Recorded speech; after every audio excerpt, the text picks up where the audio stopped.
So one Monday night in November 2023, I found myself in a Michael's craft store with one of those red shopping baskets in one hand and a list in the other. Oh, sorry, this was the list I had.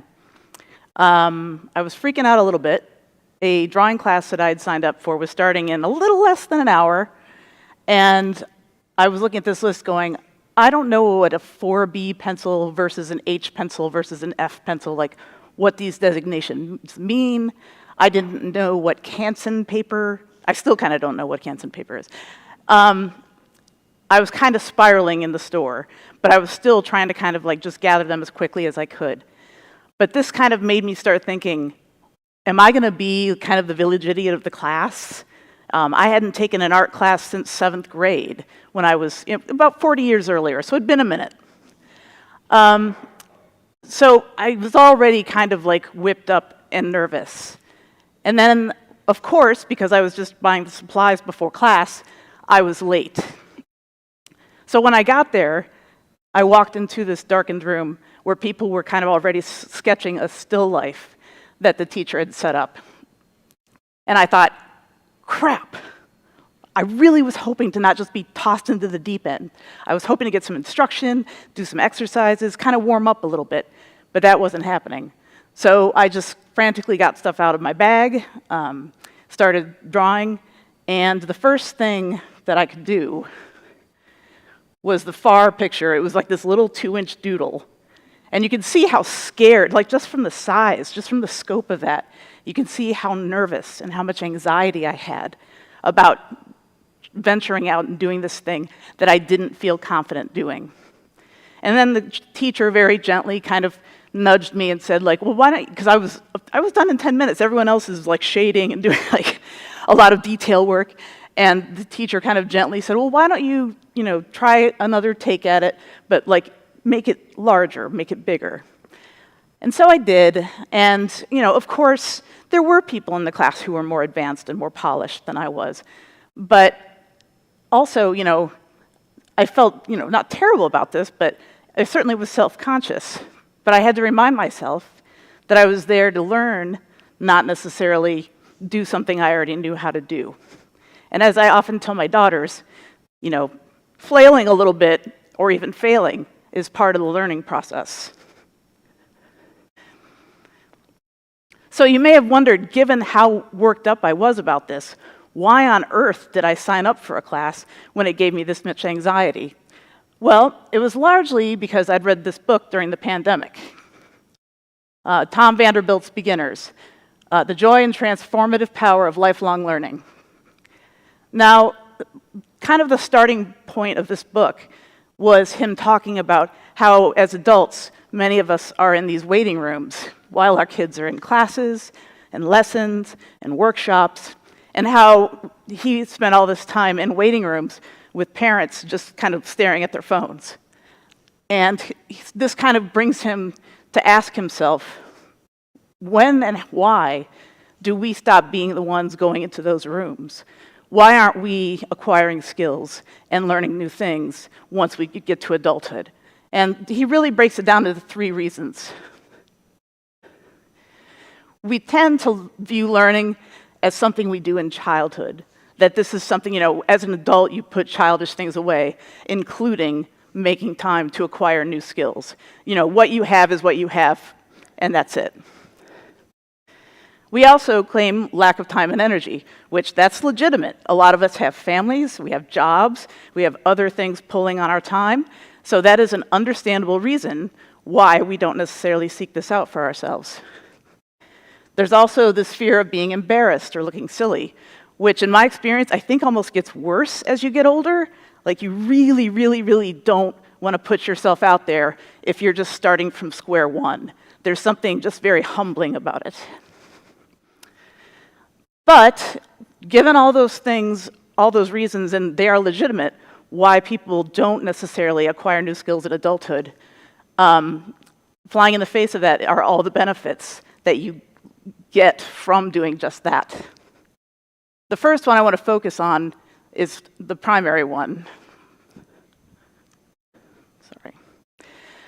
There's a substantial improvement in cognitive abilities when you learn something new. You might be surprised, maybe you won't be, that there's some cognitive ability decline that starts to show in the 30s and 40s. There's much more of a pronounced drop-off after age 60, but there's detectable deficiencies happening in your 30s and 40s. Now, this has been chalked up historically as just a natural part of aging, that this is just how it goes. But there were a couple of researchers, a couple of psychologists, who started questioning whether this was something more similar to what happens when students lose some skills over the course of a summer, that when they're not going to school every day, they kind of lose those math and reading skills that they have to kind of like get back in the fall. Except, of course, with adulthood, this could be even worse, because it's years, often, and sometimes decades, where we're not necessarily given the opportunity to further education in some way or take on more job training. You kind of get set in your pattern. So these two researchers did a 3-month experiment of people aged 58 to 86. And they asked them to adopt, for 3 months, a new hobby or skill, learning a language, iPad skills, whatever they wanted to do, knitting. They took on a variety of things. And what they found, admittedly this is one study, but it's still pretty stunning, was that the people who completed this program, by the end of that 3-month period, their cognitive abilities resembled those of people 30 years younger than they were, which is just amazing to see that. But I really think it's because learning new skills, despite the discomfort involved in that as an adult, just kind of like adds to that plasticity of your mind, and it just has all these benefits. In addition to the cognitive benefits, there's opportunities for more social interaction. A lot of times I've signed up for classes, and even if I don't end up going out for drinks or going out to lunch with the people in the class, it's still I'm having some more interaction with people that I didn't before. The second thing, in addition, it promotes emotional well-being. I will say that this came along in middle age, or late 40s. And at that time, I think for a lot of us, things kind of turned beige in terms of like movies and books you read. Everything kind of just feels been there, done that. Everything starts to feel a little overfamiliar. So I think that's part of that emotional well-being, is it kind of wakes you up a little bit. That also in middle age, you start losing things. I lost a job I loved. I lost my last surviving parent. I lost running. I was a runner for decades, and I kind of lost the ability to do that in the same way that I had. So you kind of, at that point, when you're losing things, you want something in the plus column. You want to add things back to your life. And the one way to do that is with new things that you learn. So getting back to the drawing class, I went back. Obviously I was humbled, but went back to the second class, did my homework, and we drew some objects. The one in the middle is what we did in class. That was my homework after that class. So I'm getting a little practice and getting some coaching from the teacher, and things are getting a little better. You'll see my homework looks pretty similar. So the fact that I managed to kind of do it again on my own, using the techniques and stuff that the teacher taught me, I was just in awe. I mean, that sounds stupid to be in awe of yourself, but I just didn't know. Like, you don't know what you're capable of if you don't step out of your comfort zone and try these other things. Now, I will say, like, not everything in the class was a home run for me. There were things that I did better than other things. The colored pencils, I was scared to death of the colored pencil class. And then that flower came out of me, and I'm like, I like colored pencils now, I guess. But, the figure drawing with charcoal, that's really tough. Like, I struggled with that. And these are probably my best attempts that I had. And many people will tell you, portrait drawing is really, really hard. And that's probably the best face I've ever attempted with the coaching from the teacher. But it's, it was a mixed bag. I didn't hit a home run every time, is what I'm saying. But I was excited enough by the successes that I did have that I was kind of revved up to try other stuff, which brings me to my next point.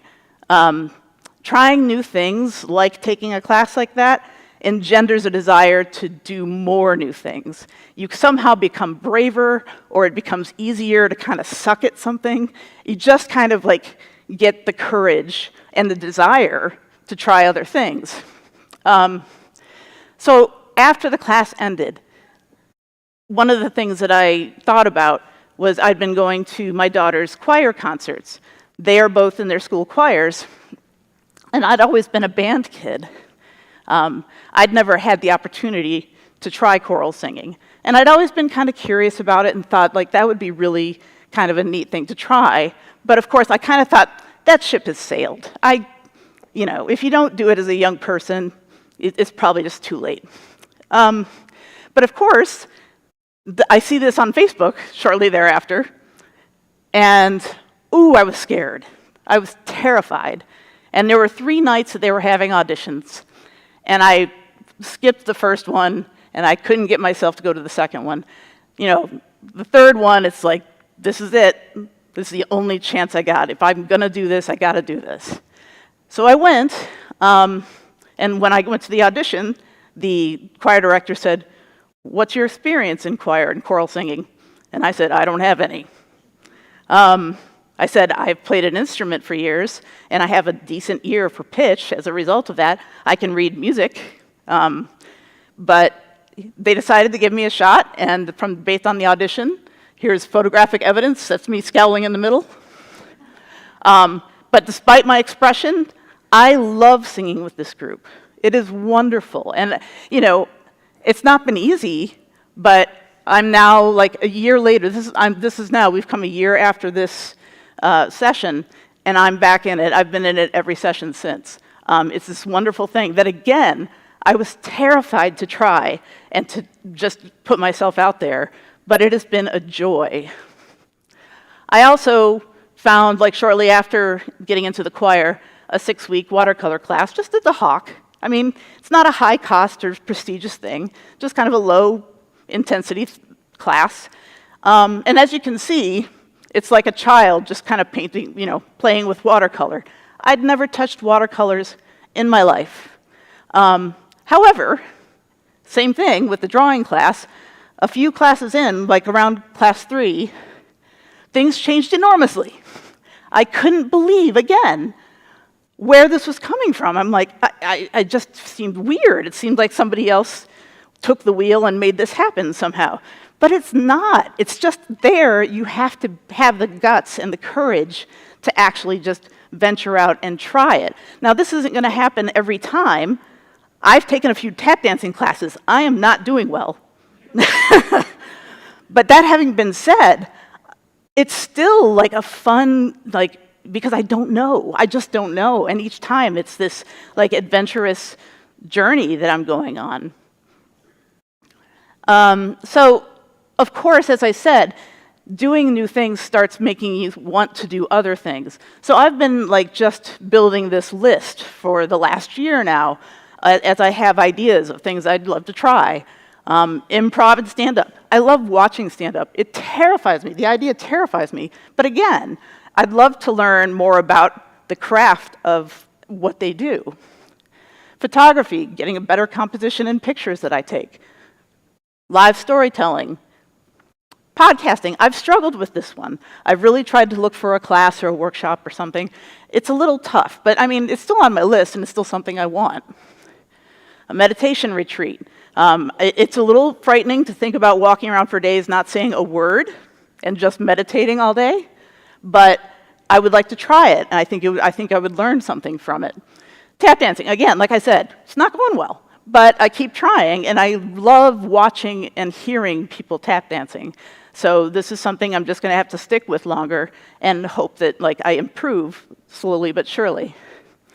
A Zumba or spin class or strength training. I just got a fit pass at the Hawk, so I'm just kind of trying it all. Since I had to give up running, I'm trying to fill that void and figure out what I like. So I've taken a few Zumba classes in the last couple weeks, and I will try the others very soon. And TED Talks. This was actually on my list. And so when an email came out saying, hey, we're going to do this at the Farmington High School, it seemed like this opportunity, like, obviously, I have to try, whether I'm terrified of doing it or not. So some more takeaways.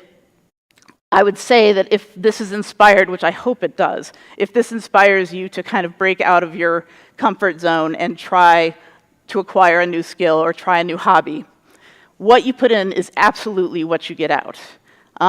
When I took that drawing class and the watercolor class, even though it required me to carve out time, I did the homework. When I was joining the choir, they put me on second alto. We don't get the melody. That's not a melody part.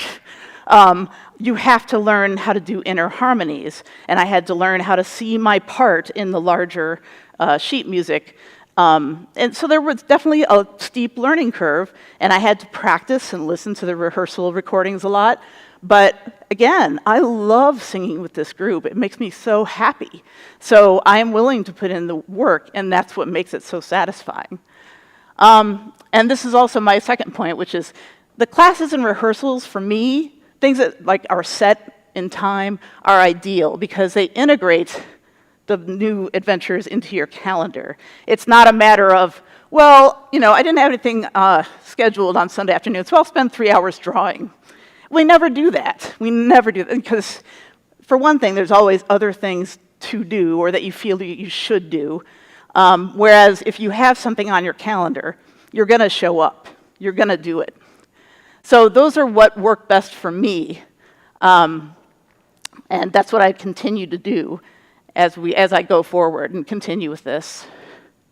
So this is where I'm arriving at, which is for centuries, people were kind of like striving to find the fountain of youth, and we still do to a certain extent in a different way.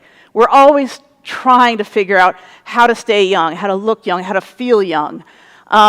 But frankly, I really think that we're missing the boat. When we think about these guys looking for a magical body of water that you bathe in or that you drink, and that will make you feel vital and young again, I think that's really missing the boat entirely, because to me, it's the act of discovery itself that makes you feel young again and gives you that sense of wonder and hope and awe that I think a lot of us are missing as we get older.